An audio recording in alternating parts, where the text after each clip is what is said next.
बहरहाल तो ईद की नमाज चूँकि साल में 2 मरतबा आती है, तो इसलिए आप हजरात 2 मरतबा ईद की नमाज़ आती है, तो इसलिए आमतौर से हम बता देते हैं कि उसका तरीका क्या रहता है।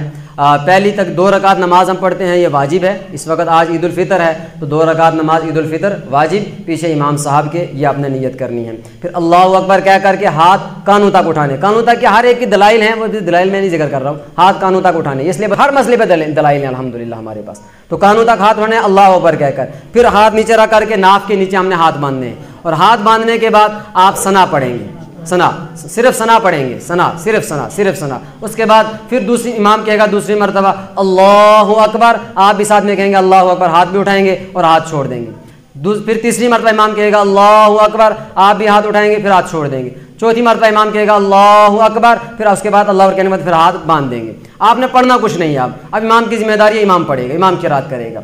फिर इसी तरह से बाकी नमाज उसी तरह मुकम्मल होगी। और ये फिर दूसरी रकात के अंदर दूसरे के लिए खड़े होंगे, पहले जो है किरात होगी, यानी सूरह फातिहा पढ़ी जाएगी, फिर सूरत पढ़ी जाएगी, और उसके बाद फिर रुकू में जाने से पहले इमाम पहली मरतबा जब कहेगा ना अल्लाह अकबर, तो आप सबने साथ में हाथ उठाने, अल्लाह अकबर कहकर हाथ उठाने हैं, फिर हाथ छोड़ देने हैं, फिर बांधने नहीं है, छोड़ देने हैं। दूसरी मरतबा अल्लाह अकबर कह करके फिर हाथ छोड़ देने हैं। तीसरी मरतबा अल्लाह कह कर हाथ छोड़ देने। चौथी मरतबा जब अल्लाह अकबर कहा जाएगा तो हाथ नहीं उठाने, डायरेक्ट रुकू में चला जाना है। और ये तकबीरात इंतकालिया आपने भी साथ में कहनी है, अल्लाह अकबर आपने भी तकबीरातें कहनी है। बाकी नमाज उसी तरह मुकम्मल हो जाएगी। नमाज के बाद खुतबा होगा, और खुतबे का सुनना जो है वाजिब है, इसलिए आप सभी हजरात तशरीफ़ रखेंगे, खुतबा मुकम्मल सुनेंगे और उसके बाद जाएंगे।